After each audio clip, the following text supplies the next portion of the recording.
Good morning and welcome to our Thursday, October 22nd COVID-19 briefing. I'm Megan Pearson, your Chief Communications Officer, and today we have Ryan Alsop, our Chief Administrative Officer, Bryn Kerrigan, the Assistant Director of Public Health, and Kim Hernandez, our Lead Epidemiologist.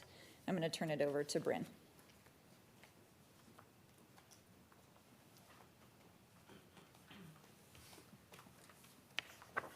Good morning. As Megan stated, my name is Bryn Kerrigan. I'm the Assistant Director for Kern County Public Health. This morning we're announcing 39 new cases, bringing our total cases in Kern County to 33,669, and we're announcing one additional death, bringing our total deaths in Kern County to 416. As of Tuesday, October 20th, Kern County remained in Tier 2, or the red tier, with a case rate of 5.7. That is the same as our case rate the week before, which was 5.7 as well. Our adjusted case rate this week was 6.2, slightly decreased from last week, which was 6.3. Our countywide testing positivity was at 4.4% this week, which is significantly less than last week's, which was 5.3%. And our lowest quartile aggregate testing positivity rate was at 5.5% this week, significantly lower from last week's, which was 6.7%. In order to progress to a less restrictive tier, or Tier 3, or the orange tier, the county has to meet the following metrics for 2 consecutive weeks: an adjusted countywide case rate of 3.9 per 100,000 people or less, a countywide testing positivity rate of 4.9% or below, and a lowest quartile aggregate testing positivity rate of 5.2% or below. Our current countywide testing positivity rate is within the orange tier or Tier 3 metrics, which is fantastic. However, we need to continue to work towards reducing our countywide case rate and the testing positivity rate within the lowest quartile to completely meet the orange tier metrics and begin the 2-week consecutive countdown required to move. Kern's testing rate has increased significantly from 176 last week to 194 this week. So I want to take a moment to thank you, Kern County residents, for helping us with this endeavor. We are not the only county working on increasing our testing rates, which has caused the state's median testing rate to increase from 216 to 239. So we have to continue to reach for a moving target. While Kern now needs 418 more tests per day to meet the state's median testing rate and not experience the artificial adjustment to our case rate for the state's metrics, it's important to remember that testing is also important resource to slow the transmission of this disease in our community by identifying infected individuals who can be isolated. Also related to testing, we have added a tool on our website that allows you to view all COVID testing sites within Kern County. This interactive map is available in both English and Spanish. You can filter within the map for free testing sites near your current location, and testing sites available based on the day of the week that you would like to access these services. Additionally, when you click on the testing site within the map, all necessary information needed for the testing site is within a pop-up box, including the address of the site, days and hours of operation, insurance requirements, if any, whether the testing sites are walk-up or drive-through, appropriate links to make appointments if needed, and whether or not the site is self-swab. To use this new tool, please visit kernpublichealth.com. The state recently released the details of the health equity component for the Blueprint for a Safer Economy. This requires a county's lowest quartile or census tracts with the lowest socioeconomic score based on the Healthy Places Index rating criteria to have an aggregated testing positivity rate equivalent to the county's overall testing positivity rate to be eligible to move to a less restrictive tier. The county is directing 2 mobile testing sites into these areas 5 days each week. As a means of informing our communities of these testing sites, in addition to the awareness raised by the Latino Task Force, the county has started using Ready Kern, a reverse 911 system. Through this system, we record a message, and it is transmitted through a phone call, text message, or email, whichever method is selected by each resident. A sample message of what is heard by the community will be played for you now. Hello, this is Kern County Public Health. Hola, esta es Salud Pública del Condado de Kern y este mensaje se repetirá en español. We are informing you about COVID-19 testing sites available in your area. In order to protect the health of our families and to stop the spread, we are encouraging individuals to get tested for COVID-19. Individuals can show no symptoms and still spread the infection. Testing is free, no ID is required, and testing is done within minutes. Our locations have appropriate measures to ensure social distancing, proper sanitization practices, and staff is available to answer questions. We will be at Virginia Park at 2020 Virginia Avenue on October 20th between 8 a.m. to 6 p.m. If you have any questions, please call 211. Thank you and stay safe. On Tuesday, October 13th, California Department of Public Health released guidance for safer Halloween and Dia de los Muertos celebrations during COVID. The guidance document outlines safer alternatives to the more traditional celebratory activities and personal protective measures that you should use regardless of how you choose to celebrate. These protective measures include wearing face coverings, practicing physical distancing, using good hygiene, including hand washing and sanitizing frequently touched items regularly, minimizing mixing between different households, and staying home if you are sick or in a group that is at higher risk for severe COVID illness. Additionally, on Tuesday, October 20th, Dr. Galley with the state announced changes to specific guidance documents and/or changes that are allowed within different tiers of the blueprint for a safer economy. The first of these changes was to professional sports, which are now allowed to have live audiences with restrictions within the orange and yellow tiers. Personal care services are now allowed indoor with restrictions in every tier. Previously, personal care services were not permitted indoor within the purple tier or tier 1, the most restrictive tier. Finally, there was new guidance released related to amusement parks and theme parks. These parks are not permitted to open in the purple and red tiers. In the orange tier, smaller parks can open with modifications, and in the yellow tier, larger parks can open with modifications. Furthermore, last night, the state added an FAQ on their website related to gatherings for musical, theatrical, and artistic performances. These are now allowed outdoors only in counties within the orange and yellow tiers, with restrictions, and must be pre-approved by the California Department of Public Health at least 2 days in advance of the event.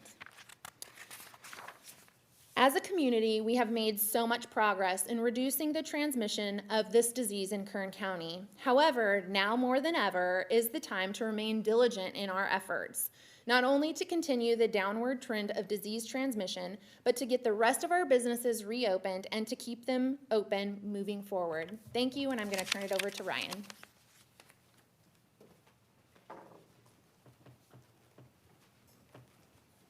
Good morning. Ryan Alsop, Chief Administrative Officer for Kern County. As of today, here in our county, over 213,000 residents have been tested for COVID-19. Public Health, Ms. Kerrigan has announced 39 new cases, so that's including the 39 new, bringing the total number to 33,669 people.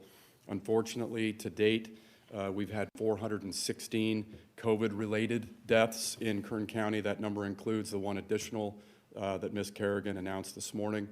And today we have 24 people isolated in the hospital or receiving some type of care for a COVID-19 infection. Of the 33,669 that have tested positive for COVID-19 to date, 33,229, or nearly 99% of those people have either fully recovered, are presumed recovered, or are isolated and recovering at home, treating their symptoms on their own. This is a statistic, again, that has been consistent for the last 6 months here in our county. A couple of comments on our Kern Recovers program. Financial assistance grants are available to nonprofit organizations throughout the county. That information, if you are a nonprofit, can be accessed at kerncounty.com. PPE distribution from the county continues.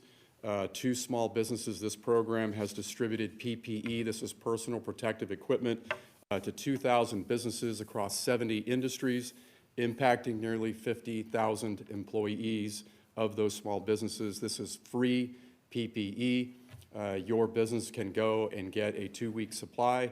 When you run out of that 2-week supply, you can go back and get another 2 weeks. This is free to you and available to all small businesses by going to kerncounty.com for more information, and we encourage you to do that.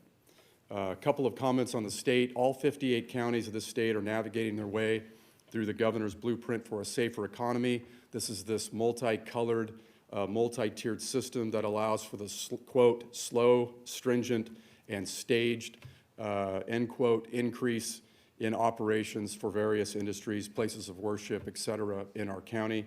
Specified Kern County businesses, places of worship, and other activities are currently allowed to operate indoors at limited capacity under strict state-issued protocols intended to keep transmission of the virus extremely low and keep employees and patrons alike safe.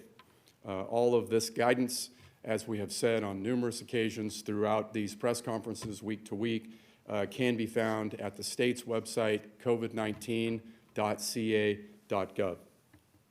Kern County, as Ms. Kerrigan pointed out, is in the red tier of this plan by the state.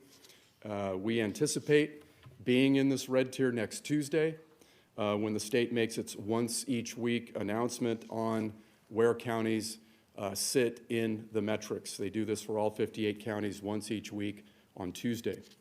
We are currently anticipating next Tuesday will mark the end of the 2-week period for schools to reopen for in-classroom instruction here in Kern County. This includes our high schools. Reopening of schools for in-classroom instruction must be done following state-issued guidance and protocols for keeping school employees and especially our children as safe as possible, and in a sustained and a practiced way, ensuring that we have extreme limited transmission to no transmission of the virus at our school sites. Schools that are planning to reopen next week on the 28th, and there are several of you, should all have planning in place, and that these plans are communicated and adhered to by your employees and students and parents. Communication of these plans must be done with rigor.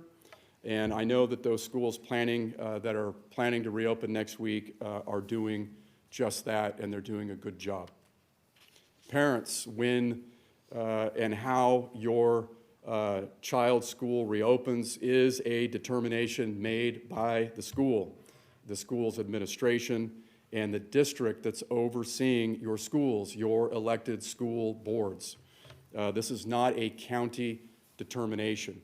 Any questions concerning when and how your school is planning to reopen, when your kids can go back to in-classroom instruction, should be directed to the school administration and your local elected school boards. That all said, the county continues to focus its efforts on sustaining our position in the red tier while working to move into the orange tier, which is the next restrictive tier in the governor's blueprint for a safer economy. Our work, as Ms. Kerrigan pointed out, continues to be focused around increasing overall testing rates. Thank you. We are doing a good job. Those testing rates are increasing, and we're focused on getting overall testing positivity rates down, particularly in areas of our community where we are seeing uniquely high positivity rates. Ms. Kerrigan again talked a little bit about that. As always, we continue to thank all of you, all of the residents in Kern County, those partnering with us in this endeavor, for all the work that has been done and that you will continue to do in the days and weeks and months ahead to ensure that we remain on a forward trajectory through these tiers that the state has laid out for us to navigate. The state has moved other counties back in recent weeks to more restrictive tiers. There have been counties that have actually gone into the red tier that have been moved back into the most restrictive tier, which is the purple tier, just in the last couple of weeks. We do not want that to happen here in Kern County. We need to remain vigilant We must continue to make good public health choices, as this virus, as we have said on numerous occasions, continues to be here in our community, and it will continue to spread. With that, we thank you all for, again, all of your participation and support, and we're happy to answer any questions that you might have. Thank you, Ryan. As we do each week, we'll go down the list of outlets that we have on the line. I want to ask again that as we call your outlet, remember it is *6 to unmute. We'll pause for a second to make sure we give you time to come off of mute. We also ask that you ask one question on the initial request, and then we'll come back for follow-ups. This allows your other counterparts to get on to other stories that they may need to cover. So our first outlet that we have on the line is Valley Public Radio. I believe we have Carrie Klein.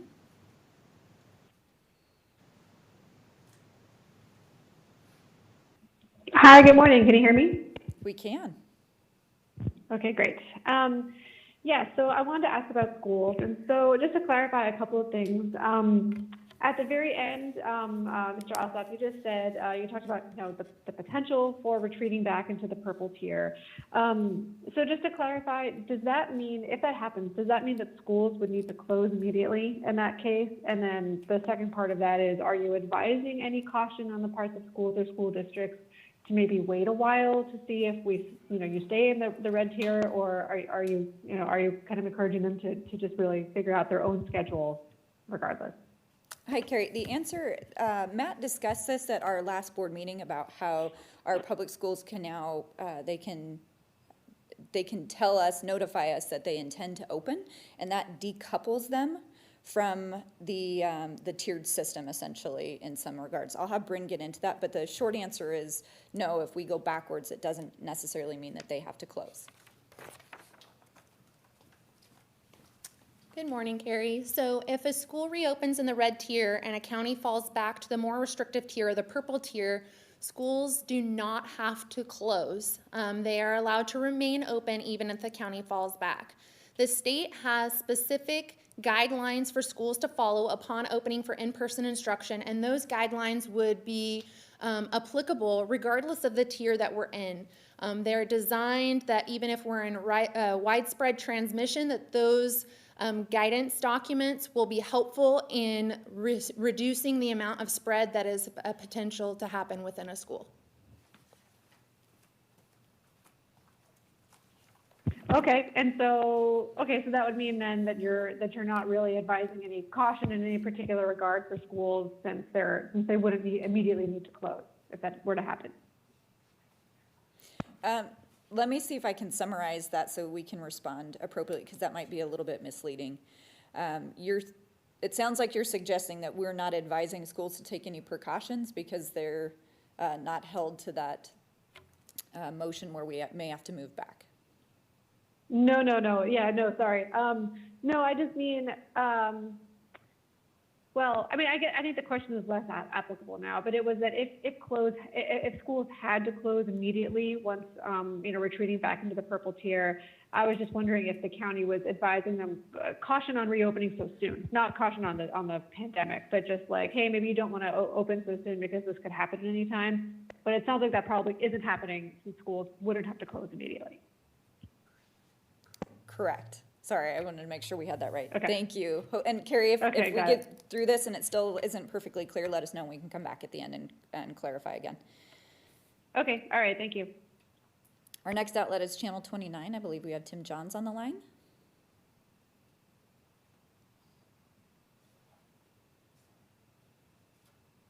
Hi, everyone. Good morning. My question is actually in regard to the vaccine. I know a couple days ago, Governor Newsom came out and said that the state is going to form its own board to review any FDA-approved vaccine. I was wondering how our local officials feel about that. Is that something that you think could delay the vaccination process for millions of people in the state and thousands of people here in Kern County?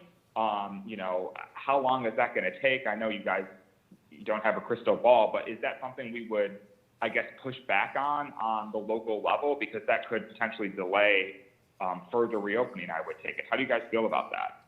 Thanks for the question, Tim. I think we're going to have Kim respond to at least part of that. I don't know that we can answer that fully, because you're right, we don't have that crystal ball that you're mentioning, but let me have Kim respond first. Thank you. Hi, Tim. Good morning. It's a great question. There's a lot of unknowns right now with the COVID-19 vaccines that are in clinical trials and will hopefully be emergency use authorized quickly. We do know that the state has mentioned, like you said, that they plan to review the data that comes from the FDA. A part of this is part of their overarching statewide playbook, similar to the federal playbook, of what our plan is in California. Part of it is to review that data to make sure that the information makes sense, that it is safe for Californians, and that, that the state will, before we get it out to our communities, that they're going to take an opportunity to make sure that everything is what we expect of vaccine, and we think that we anticipate they'll be doing this quickly. We do not want to delay getting a vaccine out to our community, to our highest risk populations, to our healthcare workers. So we expect that to be done very fast. But this is part of the reassurance to our communities, to everybody in the state of California, that our due diligence will be performed. We know that there's a lot of questions and concerns regarding it. There's a little bit of hesitation that we want to make sure we address, and we want to make sure that, our state has looked through everything and is equally confident that this is safe and effective for our community before we start distributing it. So we expect it to go very quickly. We don't anticipate any delay in getting a vaccine out because we know that through that typical vaccine approval process, that data is reviewed and before we can actually get vaccine moving.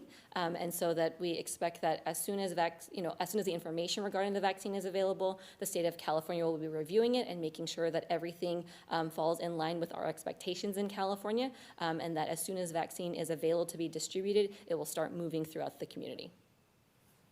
Great. So it's fair to say that we then support the governor's decision.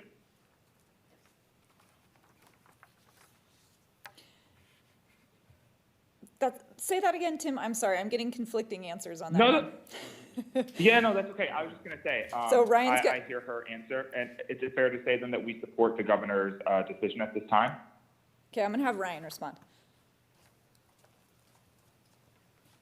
Hi, we're not going to say whether we support it or not. If you're talking about his announcement specifically to create a task force to look at and review vaccines, I mean, that the state's calling the shots on all of this, and this is a one piece of that whole entire plan.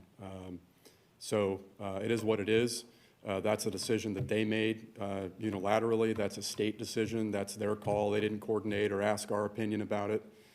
So it is what it is, and just like most of the other directives and goals and objectives, which have changed quite a bit in the last many weeks, we continue to adapt, work within them, and to prioritize where we need to move through these tiers and get our businesses and kids back into school.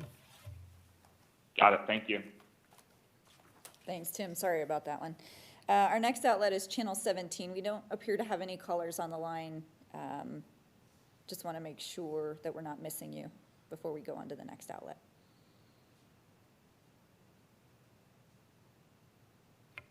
Okay, Telemundo, I think we have either Norma or Jose or possibly both.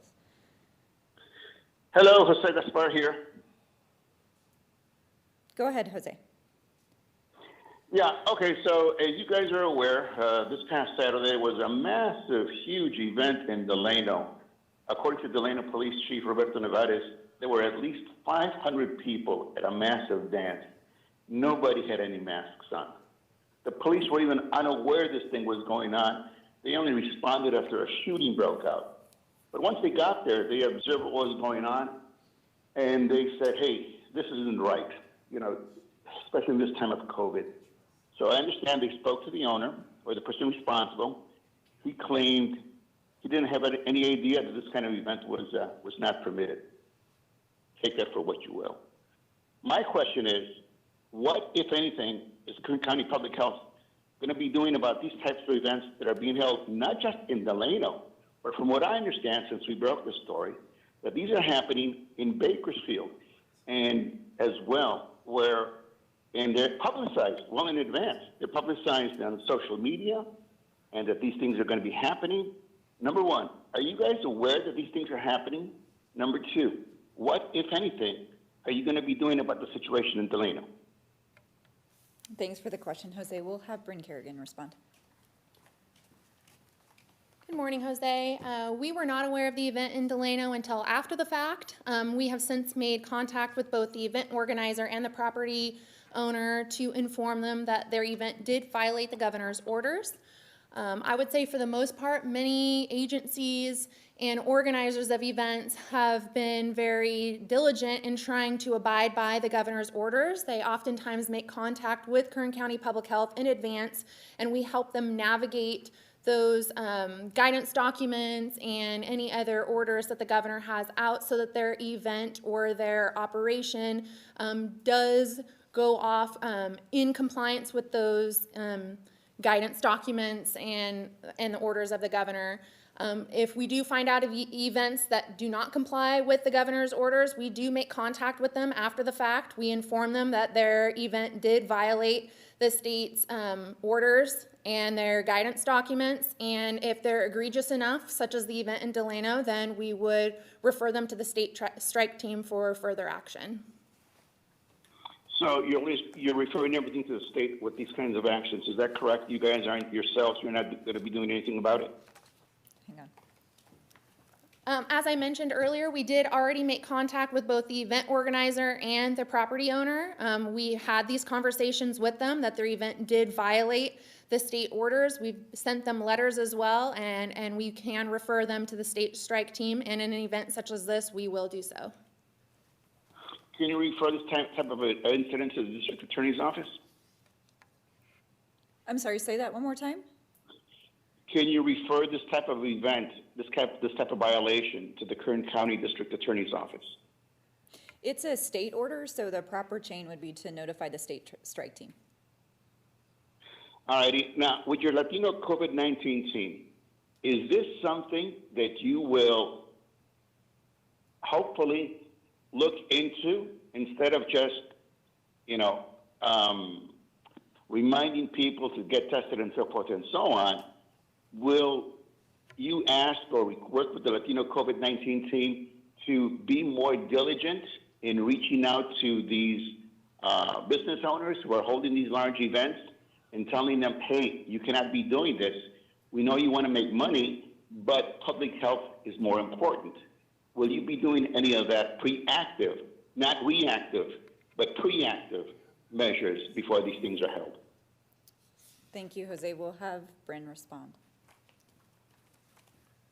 Hi, Jose. We have been trying to be very proactive in our education and awareness, and that is something that we're trying to further with our efforts in these lowest quartiles by working with different partners like the Latino Task Force to alter our messages into languages other than English and traditional Spanish so that we're reaching those individuals that we may not currently be reaching, and then also targeting messaging to talk about the importance of not mixing with others and distancing and not having these large gatherings, just really discussing how risky events like that are for the transmission of COVID-19.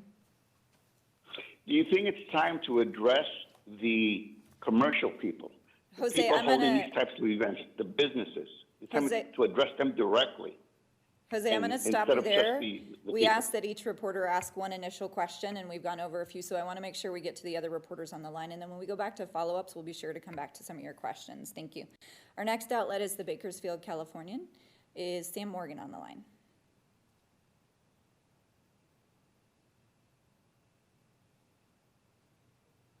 Hey, Megan. I don't really have a question today, but thank you.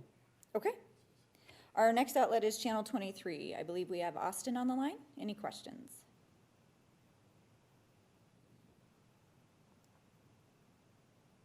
Hi there, guys. The Safe Halloween event at the Kern County Museum has been canceled, and we were told by the museum that they did not get approval from public health, and that's why it was canceled. Did the museum reach out for permission for that event? And for anyone that wants to hold a holiday event in the future, what should they keep in mind if they want to plan in accordance with health guidelines?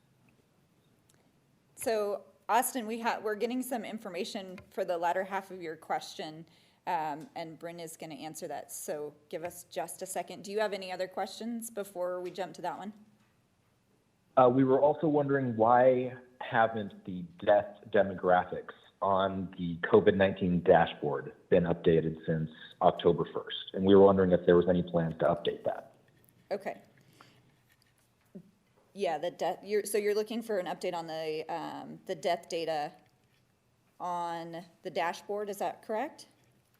That's correct. On the dashboard, it says last updated on 10/1/2020. Okay, we'll have Bryn respond to your questions. Thank you.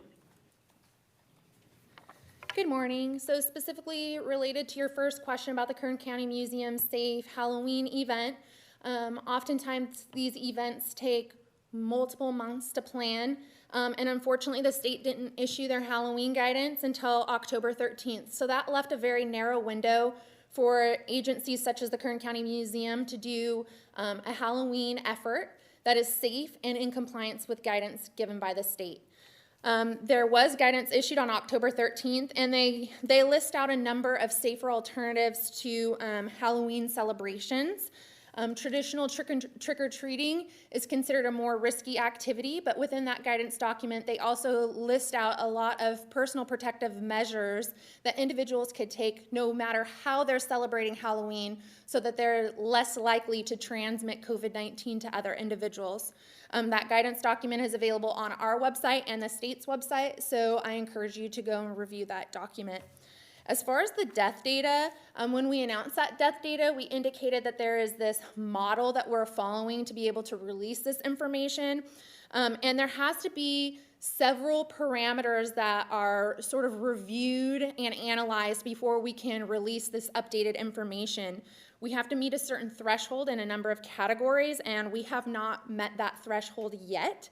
We continue to analyze that, and as we see less and less deaths occurring, which is what we're aiming for, the updates to that death data are going to become less and less frequent, so that's just something to consider.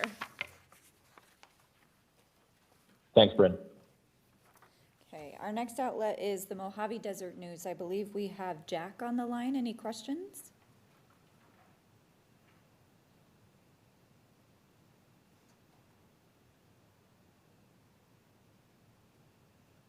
Okay, we'll go back up to the top and just make sure that you don't have any follow-up questions. Valley Public Radio?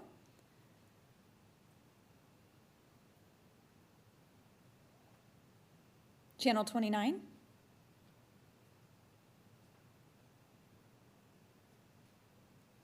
Channel 17? Telemundo?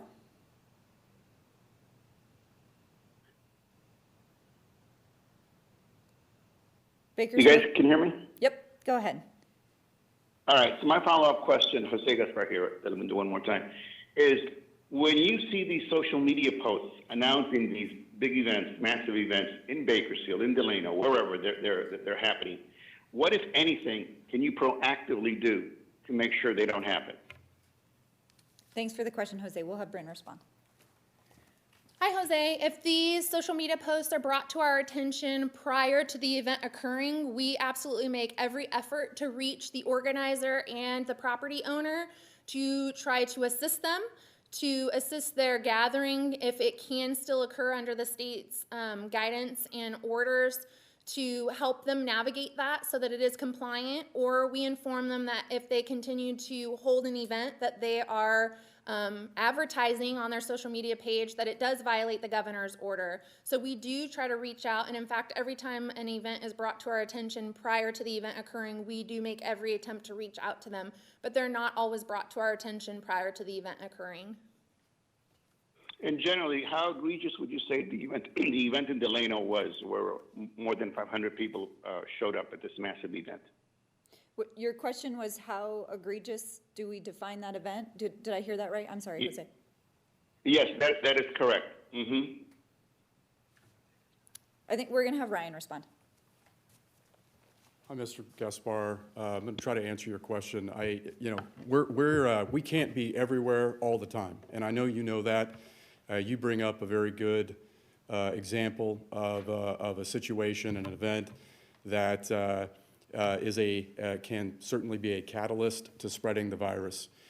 We have said all along, every single week, we've been at this a very, very long time, talking about all the best practices, what to do, what not to do.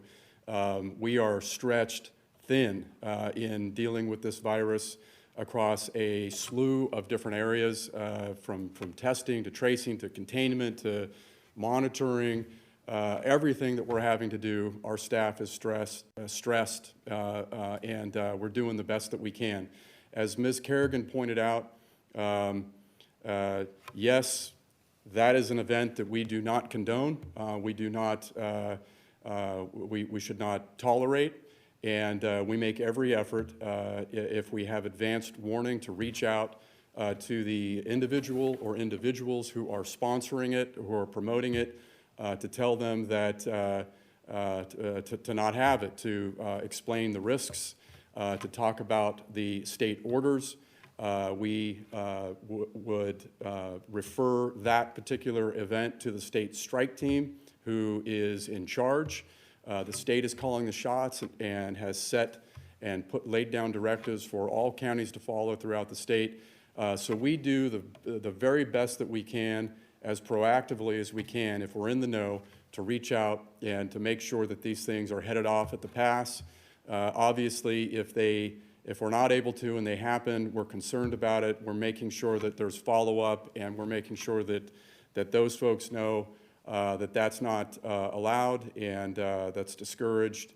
They should not be doing it, all the risks associated. We're doing really the very best that we can. We've been at this a long time.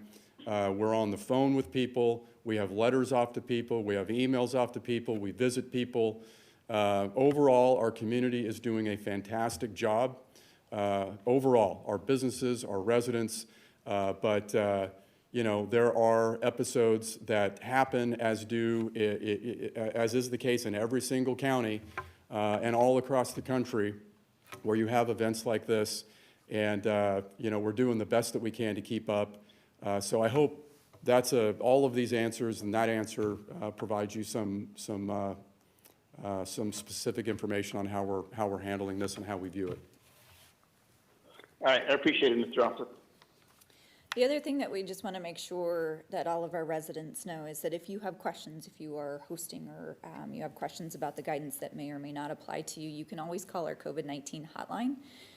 That's staffed by our public health team, and they do everything in their power to help you understand the guidance that applies to you, your business, your event, whatever it may be. And that number is 661-321-3000, and we would encourage you to call that. We'll keep going down the list. Bakersfield, California, any follow-up questions? Channel 23. Mojave Desert News. Okay, with that will conclude our briefing for today, and we thank you for attending.